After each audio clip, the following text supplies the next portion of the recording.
ভাবছে অযোগ্যরা যখন বাদই যাবে তা যোগ্যদের বাঁচাবো কেন? যোগ্যদের বাঁচিয়ে তাদের কি লাভ? আমরা তো ওনাদের টাকা দিইনি, কারণ আমরা বাড়ির ভাই বোনও নই কোনো নেতার, বা তাদের গিয়ে পাও আমরা ধরিনি, কিংবা কারোর বাড়ির বাজারও আমরা করে দিই না। শিক্ষকদের সাধারণত আমরা স্কুলে দেখতে পাই, এখন অনশন করতে হচ্ছে পথে। কি অবস্থায় রাজ্যের শিক্ষা ব্যবস্থা? দেখুন, রাজ্যের যে অবস্থা আমরা সবাই দেখতে পাচ্ছি এবং তথৈবচ অবস্থা হচ্ছে এই রাজ্যে। আমাদের শিক্ষক সমাজ রয়েছে আজকে পথে বসেছি, মানে প্রকৃত অর্থেই আমরা পথে বসে গেছি। আর আমাদের পেজে যে লাঠি মারা হয়েছে আমাদের চাকরি কেড়ে নিয়ে, তার জন্য আমরা অবশ্যই এসএসসি তথা আমাদের শিক্ষামন্ত্রী তথা মুখ্যমন্ত্রী তাদেরকেই আমরা দায়ী করছি। তাদের কারণেই আজকে আমাদের চাকরি গেছে। কারণ আজকে আগের বছর আপনি জানেন এপ্রিল মাসে আমাদের হাইকোর্ট থেকে প্যানেল ক্যান্সেল হয়েছিল।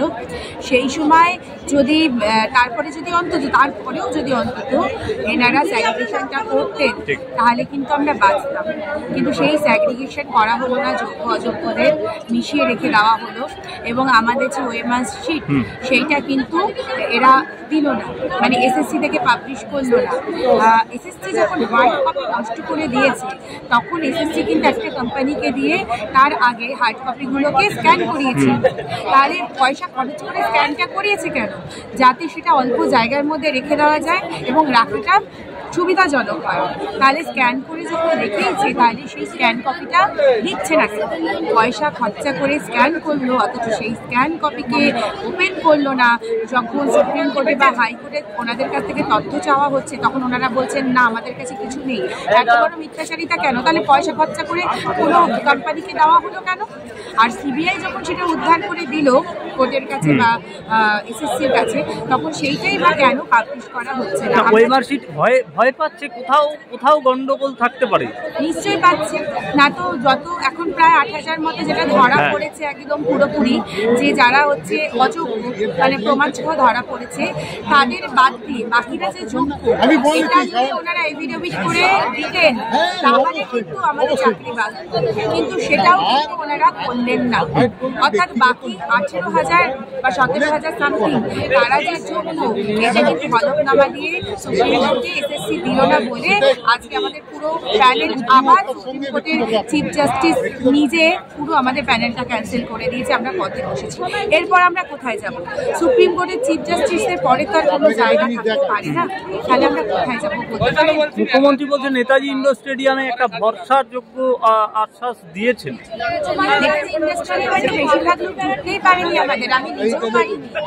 এবং নেতাজি ইন্ডোর স্টেডিয়ামে আমরা দেখেছি তারপরে যারা হচ্ছে গলায় ব্যাজ ঝুলিয়ে ঢুকেছিলেন বা বেরিয়েছিলেন আমি যোগ্য চাকরিহারা, তারা কোনো মানে এই টিচারই নয়, চাকরিহারা টিচারই নয়। কেউ হচ্ছে কলেজের প্রফেসর, কেউ অন্য কোনো কিছুতে আছে, কেউ কোনো রাজনৈতিক তার পরিচয় রয়েছে, এইগুলো রয়েছে।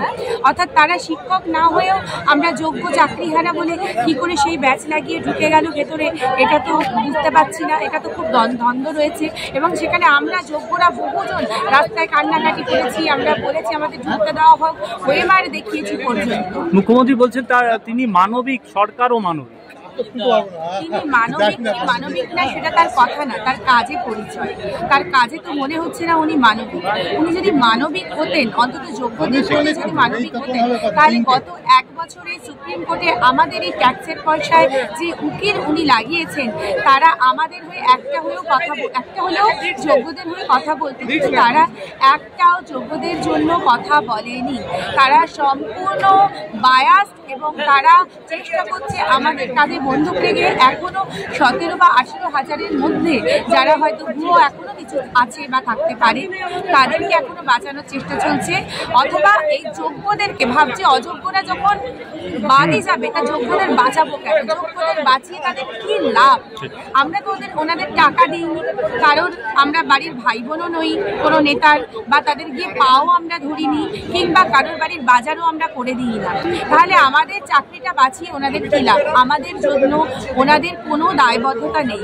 ওনাদের দায়বদ্ধতা যদি থেকে থাকে তাহলে যারা টাকা দিয়েছে, যারা ওনাদের বাড়ি বাজার করে, যারা ওনাদের ঘরের লোক আত্মীয় স্বজন, তাদের প্রতি, আমাদের প্রতি, যোগ্যদের প্রতি ওনাদের কোনো, না মুখ্যমন্ত্রী না তথা ওনার মন্ত্রিসভার অন্য কারণ আমাদের প্রতি কোনো দায়বদ্ধতা নেই। তাই আমাদের আজকে এইভাবে ভুগতে হচ্ছে। কসবায় যে ঘটনা ঘটেছে, কসবায় নাকি জঙ্গি হানা হয়েছে, আপনাদের মধ্যে যারা আন্দোলন করেছে তারা জঙ্গি ঢুকিয়ে দেওয়া, সেই জঙ্গি দমন করতে গিয়ে পুলিশকে ওই রকম লাঠি পেটা বা ধস্তাধস্তি হতে পারে।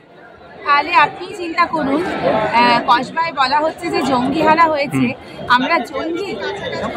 আমরা শিক্ষক সমাজ জঙ্গি? আমরা কাউকে আক্রমণ করি না? আমরা করতে পারি, আমরা শিক্ষা দিতে পারি, এটা আমাদের কাজ। আমরা ছোটবেলা থেকে শিক্ষক হওয়ার জন্য সেইভাবে নিজেদের প্রস্তুত করেছি। কিন্তু আজকে আমাদেরকে সত্যি, আমাদেরকে তারা হয়তো জঙ্গি মনে করছে, কারণ আমরা যদি আন্দোলন করি তাহলে এই বাংলার মানুষও কিন্তু এই আমাদের মুখ্যমন্ত্রী তথা আমাদের পুরো যারা রয়েছে এই রাজ্য চালাচ্ছে তাদেরকে সাপোর্ট করবে না। তাই আজকে আমাদের জঙ্গি দেখানোর চেষ্টা করা হচ্ছে, কিংবা আমাদের গায়ে হাত তোলা হচ্ছে, লাঠি পর্যন্ত মারা হচ্ছে। আজকে তো একজন শিক্ষককে লাঠি মারা মানে পুরো শিক্ষক সমাজকে লাঠি মারা। আজকে আমাদের পেটে লাঠি মেরেছে, আমাদের গায়েও লাঠি মারছে। রিভিউ পিটিশনে ভরসা রাখেন? শেষ প্রশ্ন। দেখুন, রিভিউ পিটিশন যদি জাস্ট আইওয়াশ হয়, দেখানোর জন্য হয় যে হ্যাঁ আমরা চেষ্টা করছি বাঁচানোর, তাহলে সেটা অর্থহীন। যেমন আজকে আলোচনা সভা বসেছে সবাইকে না নিয়ে, একটা অংশকে নিয়ে, যারা হয়তো তাদের কাছের লোক সব জায়গায়। এই লিস্ট কারা ঠিক করলো? এটাই কথা। এই যে আজকে যারা যাচ্ছে এই লিস্টটা কারা ঠিক করলো, কোথা থেকে ঠিক করলো? এবং তারপরের কথা হচ্ছে যে তার মানে এখানেও নিশ্চয়ই কাছের লোক রয়েছে, কাছের লোকের কনসেপ্ট, যারা পছন্দের লোক, কাছের লোক, তারা যেতে পারছে, তারা নেতাজি ইন্ডোর স্টেডিয়ামে ঢুকতে পারছে, তারা আজকে আলোচনা করতে যেতে পারছে, এবং তারা হয়তো ইয়েস ম্যাম, জি হুজুর, আগে হ্যাঁ এটা করবে বলে তাদেরকে ডাকা হয়েছে। যারা জি হুজুরি করবে না তাদেরকে ডাকা হচ্ছে না। তো সেই জায়গায় দাঁড়িয়ে এইটুকু বলতে পারি যে আজকে সমালোচনা আমরা করছি ওনাদের এই কারণে, কারণ ওনারা করার সুযোগ দিয়েছে। আজকে ওনারা যাদেরকে নিয়ে বসছেন সেখানেও এইটুকু আমরা আশা রাখি, সেখানেও যদি পুরো আমাদের শিক্ষক সমাজকে প্রকৃত বাঁচানো হয়, একটাই তার উপায় আছে, সেটা হচ্ছে আমাদের ওএমআরগুলো 23 লাখেরই পাবলিশ করা হোক। দেখুন, আমি 9-10-এর টিচার, আমার ওএমআর আমার কাছে আছে, কিন্তু সেটা সবার জন্য তো তাতে হবে না। 11-12-এর ওএমআর বেরোয়নি, সেরকম গ্রুপ সি গ্রুপ ডি এরও সবার ওএমআর পাওয়া যায়নি।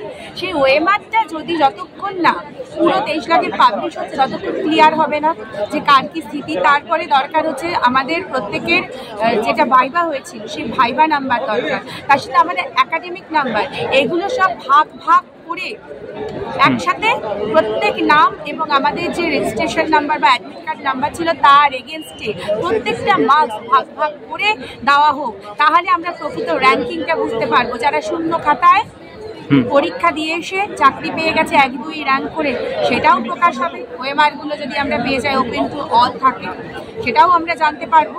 তার সাথে আমরা নিজেরা কতটা কি পেয়েছি সেটাও জানতে পারবো। আর এইভাবে যদি সুপ্রিম কোর্টে দেওয়া যায় একটা পিটিশন, তবে মাত্র আমরা বাঁচতে পারবো।